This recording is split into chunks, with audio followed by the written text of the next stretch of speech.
Yo, what is good, everybody? It's your boy Golden Falls, Golden What If, whatever you really want to call me. And I'm back with the finale of What If Tanjiro and Nezuko swapped roles. And if y'all haven't seen the first part, go check that out. None of this will even make sense if you don't see that first part. You'll be like, what's happening here? What's happening there? All that type of stuff. But go check that out. It was fire. I mean, I hope y'all thought it was fire. I thought it was pretty fire. Super fun to make. But yeah, we're here with the finale, wrapping up this series. And of course, if y'all want a movie out of it or whatever, like a combined version, of course I normally do that. I combined it and then I post it again for the people that wait for the entire thing so they can binge watch it in one go. So I'll have that for you guys. But yeah, that's about it. If you enjoy, please leave a like and subscribe, and we'll get right into this What If. Let's get it. Nezuko, after being told by her crow, she heads up to a nearby forest that she was told had many demon slayers who were not coming out. She arrives to see many demon slayers strung up, seemingly with strings attached to them. She walks up and hears someone from behind her. "Get out of my way, you dumb girl." A kid with a boar mask charges in, slicing the strings off the demon slayers. Nezuko sees this, but spiders begin to attach the strings once again. "Wait, sir, that won't work at all." The boar mask kid turns with his head tilted in confusion. Nezuko explains that the strings won't stay broken and that they need to do this. She runs around throwing the slayers up onto trees, and the boar mask boy looks in shock and exclaims that he will do this better than some girl slayer. Nezuko shakes her head and just dashes past the rest of the demon slayers, finding a demon with no head and is seemingly a puppet for whatever demon that it's controlling it. What the heck is this thing? It doesn't even have a head. Nezuko slices one of its legs off and begins to think about how to beat it. She thinks to herself that if she can't cut the head off precisely, or basically she shouldn't be able to kill it. So she decides that maybe if she strikes around the neck-ish area, it will work. She runs forward, kicking the demon in the chest, jumping straight up. Love breathing, third form, cat love shower. She launches strikes at the demon from above, and the demon gets sliced at both sides of its neck. Nezuko looks to see the demon fading away. Well, now it's time to find where that other demon is. Using her enhanced eyesight, she is basically seeing where all the strings originate from and can see that the strings get stronger and stronger as they go. She arrives to see a female demon sitting down. Nezuko jumps at her and goes to strike her down, and the demon seemingly reaches out as if she wants to die. Nezuko slices through her neck as smoothly as possible, and the demon smiles and begins to cry, feeling the love behind the strike of this demon slayer. Nezuko continued through the forest, hearing thunderous roars from a nearby area, and also seeing the boar kid once again, learning that he goes by Inosuke, and he's, well, you could say a bit rowdy. They are sprinting through the forest together to help anyone they can find, but Nezuko is caught off guard and sent flying by a massive demon. Using her sword, she tries to slow her fall, and eventually does so, but still crashes into a tree. Yeah, I still don't understand how Sensei makes that look so easy. She hops off the tree and hears someone talking. "If you want to be part of my family, then you have to go do something useful." The female demon then, that seemed to be this demon's sister, runs away, promising to get it done. "Demon Slayer, come out. I know you're there." "Why do you talk to your sister that way?" "Why do you care? And why should I tell you? You intruded in this forest and are trying to kill my family. Now pay." These strings get sent at Nezuko, but these bone-like whips appear from behind Nezuko, slashing them away. "Huh? What is that?" She turns to see these bone-like whips coming from the box on her back. Is this Tanjiro? A slight shake of the box up and down signifying, well, yes, is done, and Nezuko just smiles. Even now you're protecting me, brother. Nezuko charges in and begins to focus her vision on this demon known as Rui, and sees every move he's going to make. She dodges to the side when an attack is sent at her, and then jumps into the sky, slicing downward, but he dodges just in time. What the hell? You are no Hashira. You cannot beat me. Nezuko disregards what he said and continues to attack. Rui activates his blood demon art, and his strings begin to go red and cover Nezuko. Tanjiro jumps out of the box and tries slashing through the strings as fast as possible, destroying some, but not all. They both get cut up pretty bad, but obviously Nezuko doesn't have regeneration like Tanjiro does, and she's brought to one knee. I told you, Demon Slayer, you are no Hashira. Nezuko begins to shake, and there's cuts all over her body, and she begins to bleed. Oh, little Demon Slayer, I guess you got hurt. But I respect your brother right there. And he's even a demon? I think I need him in my family. Tanjiro gets strung up in the trees, and every time he cuts through the strings, he gets restuck. Well, Demon Slayer, time to die. Blood-filled strings get sent to Nezuko and Tanjiro. And Tanjiro reaches out, and his eyes begin to swell with tears, thinking that his sister is dead. The strings hit Nezuko and wrap around her. Goodbye, Demon Slayer. Nezuko screams, but then she erupts in an explosion. Pink fire seems to be filling her wounds, and her body slowly begins to heal. What? It's the same thing that happened during the final selection. Nezuko looks at her arms to see the flames still raging, as if the blood from her body was the reason for it, even when the wounds closed. She charges at Rui, and he tries to fend her off, but Nezuko just dashes through every attack, as if they didn't even exist. Flaming love breathing, 7th form, burning heart. Nezuko's sword morphs into a whip once again, and basically lights a pink flame, and she slices from the heart of Rui up to his neck, and back down from his neck to his heart. She basically stabs something into Rui, taking out blood just as he disintegrates. Oh my god, Tanjiro! She cuts Tanjiro out of the tree and helps him down. Are you okay, Tanjiro? Tanjiro nods and slowly crawls back into the box to sleep. A crow then flies, informing Nezuko that the demons were defeated and that Mitsuri has requested her return. They then left the forest and headed back to the Hashira mansion. When she arrived, Mitsuri greeted her, and she grabs Nezuko and hugs her. I'm so proud of you. You beat one of the 12 Kizuki. My very own student. I could cry. Thanks, Sensei, but there isn't anything else. I mean, isn't there anything else you need from me? She says that she, well, actually does, and that she needs her to help train and help rehab the 2 people that are basically were injured from the forest, and that she feels that Nezuko would be the best for this role. I will do my best, Sensei.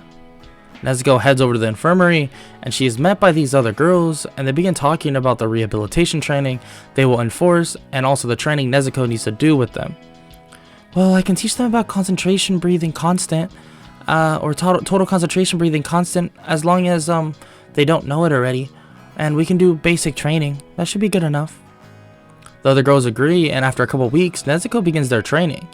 The other girls tell her that they are coming, and she waits for them. One with yellow hair walks in and sees Nezuko and begins to basically, well, lose his mind over her. And the other is Inosuke, who scoffs at her at being trained by her. Okay, both of you, come at me. They both look at her in shock, asking if she's serious. Yeah, of course. Come on. The 2 of them charge at her, and they miss every strike by a mile. She continues to dodge and then kicks them both to the ground. You are thinking way too much before you move. You need to focus at the task at hand. All the other stuff doesn't matter anymore. Also, why do you stop using concentration breathing? Why not use it all the time? They both look at her, asking what is she talking about. And she explains that using concentration breathing all the time will allow them to increase their physical output by a lot and will also help them, well, in their overall training. They both begin to train with Nezuko, but then seemingly begin to give up. Nezuko, knowing both Inosuke and Zenitsu very well now, basically tells Inosuke that, well, she will always be stronger than him if, he can't master something so simple. And then tells Zenitsu that she'll be rooting for him as his biggest fan, and you know him, that's really all he needed. They continue their training, and eventually both Inosuke and Zenitsu are able to land a hit on Nezuko. They both start saying how much they have grown, and their confidence has increased by a mile. Okay, one more time. Come on. They both charge at her, and she moves out of the way and dodges, as if all that training didn't matter. They both look at her in shock, and she explains that she has a special power that she has been training for, well, a while now, and even while that she's been training them. And that some people are blessed in this world, but some don't realize that blessing. And that she explains her story, and that she finally realized basically be fulfilled in this world is to cherish what you do have and make it safer for the people, well, who are left. Inosuke looks confused, but Zenitsu begins to cry. Well, that's enough for now. I think you all are ready to head back out, and we have a mission that I'm going on with you guys. They both nod and they begin to prepare to leave. Remember, Nezuko, be safe, okay? And send a bird if you need help. Sensei, I'll be fine. You're the one that trained me, right? Also, you got a busy job, so I'll see you soon. Nezuko, Tanjiro, Inosuke, and Zenitsu then leave to the train nearby that they heard had demons in which they enter. They walk down the train and begin looking for a seat until they come across a man screaming delicious over and over again. Nezuko approaches him. I didn't know you would be here, Mr. Rengoku. Oh, Nezuko, good to see you here. Yes, I am here. I guess we are on the same mission then.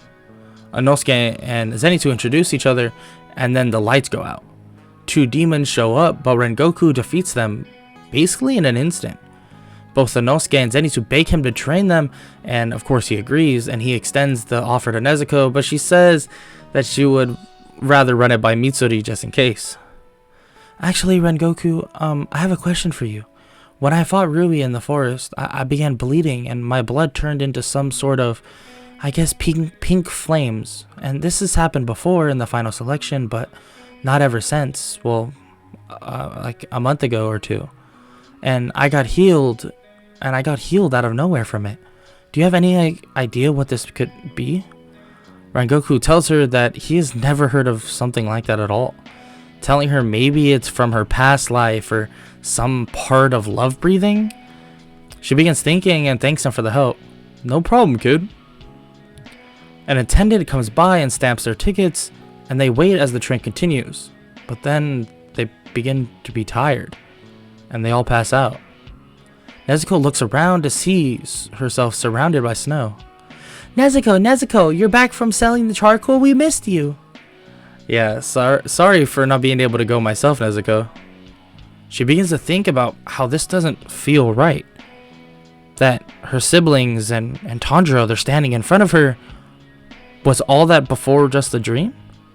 She enters her home and sits down for dinner, but can't help to feel like this is just wrong. That it doesn't feel right. She walks over to a bucket of water and splashes her face. What is happening? She looks into the water to see her appearance flickering from her Demon Slayer outfit to a normal outfit she would wear. She begins to cry, realizing that this isn't real. She begins walking outside and her family chases her. I'm really sorry none of you are real, and I'm sorry I wasn't there to even help you. Her family keeps asking what is she talking about, and she looks over the edge of a massive cliff. I hope I'm not wrong about this. I love you all, and I promise I will make you proud. Nezuko smiles and jumps off the cliff. She wakes up to see little kids basically trying to tie themselves to the others, and she knocks them out quickly. Tanjiro! He jumps out of the box and looks at her. Protect them and try to wake them up, okay? He nods and begins to try and wake them up. Nezuko jumps out the window, looking toward the front of the train, seeing a demon.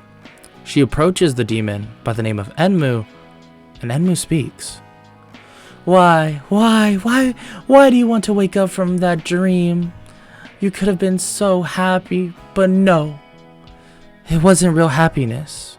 This is real, and I have dealt with my pain. And I don't want to leave this world with everyone I still care about. Nezuko slices the demon's head off from a distance pretty quickly, but it begins to morph into the train. You really thought it would be that easy? Of course not. Of course, because I'm this whole train. Nezuko looks in shock, and Inosuke hops on top of the train as well. Nezuko, Rengoku is protecting the others, and so is Zenitsu.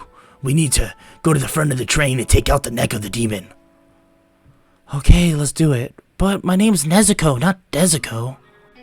They head to the front of the train, and a conductor is waiting. Hey, are you okay? We're here to help. As Nezuko says this, he tries to stab her, but she is able to stop him and swiftly knocks him out. They open up a panel and see the neck, basically the neck, but that's surrounded by these tentacle-like things attacking them. Inosuke, just protect me and I can take out the neck. You got it, Nezuko. Nezuko slightly cuts her hands, and Inosuke sees this and looks in shock.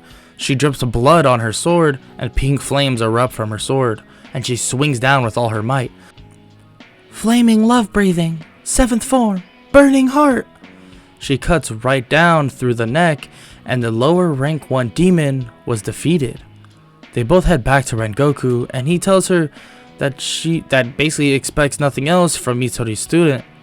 Thank you, Rengoku, but of course I had some help. He nods, and they begin to evacuate the train. Well, you lot did amazing, and I'm very proud of you. A voice then is heard in the distance. Yeah, I agree. They did very well, but not good enough. They look back to see upper ranked 3, Akaza. Stay back, I will fight him. Rengoku charges at him, and their fight begins. They seem to be on the even playing field, but Akaza's regeneration and pure strength allows for him to maintain his pace for as long as he really wants, eventually leading to Rengoku getting hurt pretty bad. Damn it, how did you... Please, just say the word and you can be a demon like me. We can fight forever. Nezuko jumps in, cutting off one of Akaza's arms. Nezuko, no, stay out of this fight. Nezuko looks at him and shakes her head.